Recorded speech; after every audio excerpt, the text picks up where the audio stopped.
So the Course Companion website has a menu item called Winter Botany that shows some of the features that are useful for identifying plants in the winter. And buds. Buds are embryonic plant parts. Typically they're branches, but not always. On the left we see a flower bud of a type of a buckeye. And the two in the middle show different types of terminal buds, one with valvate scales that end at the edges, and the other one with imbricate, shingled scales. On the far right, we have a naked bud that doesn't have scales. Buds differ. Sometimes there's a true terminal bud, which is prominent and projects forward, and sometimes there's not. And then when there's not, the last form lateral bud acts like a terminal bud, and we see a tip scar. In some plants, on the far right, we see an oak. The end buds, they're false end buds, they're clustered, kind of like sort of like knuckles. The leaf arrangement can be determined by the leaf scar or the bud arrangement, and typically they are alternate, one leaf per node, like on the left. Going to the right, we have opposite, 2 leaves per node. And then a little further right, we have whorled. In this case, it's 3 leaves per node. And then on the far right, we have something that's sort of opposite, but not quite. It's called sub-opposite. There are some other different types of scars. The most important scars, of course, are the leaf scars. On the left, we have a nice shield-shaped leaf scar with some bundle scars that are vascular tissue scars along the rim. Next in, going to the right, we have a leaf scar with 3 bundle scars. Next in to the right, we have the scars that are branch scars, where the last year's terminal bud scales left scars. And that way you can see how much growth took place in a year.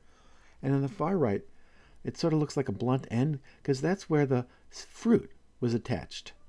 That's a fruit scar. Stipule scars. Some plants have stipules, leaf-like appendages at the base of the leaf stalk, and when they do, they're often attached to the twig that develops, and when they fall off the stipules, that is, they leave a scar called, surprise, spoiler alert, a stipule scar. And in this particular example, the stipule scars wrap all the way around the twig. They don't always do that. Different species have stipule scars that just go partway around the twig, but a line that extends from the top of the leaf scar where a stipule was attached is a stipule scar. Ouch.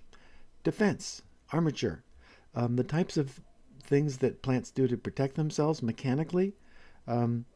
Thorns, spines, and prickles. Technically, they're different. Spines, shown on the left, are modified leaves or leaf parts. Thorns, shown in the middle, are actually modified branches.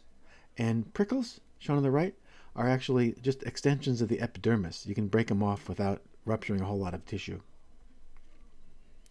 The outer surface of twigs often shows some sort of distinctiveness. Some are hairy, like the one on the far left, and coming into the right, there's a similar species to the one on the far left that's smooth. Sometimes twigs are ridged or lined, and sometimes they're not. Pith. If you make a longitudinal section of a twig, you get to see what's on the inside.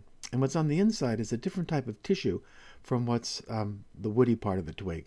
It's a spongy tissue that's not very differentiated. It's called parenchyma. And the pith varies. Most plants, nothing special about them. It's smooth, it's continuous, it's homogeneous, no partitions, no cavities. Sometimes the size is noteworthy. So the one on the far left, the pith, is continuous and homogeneous. Going to the right, we have one that's got puffy material and cross walls. That's called diaphragmed pith. And moving over one notch to the right, we have a twig that's hollow with cross walls. That's called chambered pith. And then on the far right, we have a shrub that has no pith at all. It's empty in there. So those are some of the things to look for when you identify plants from their twigs.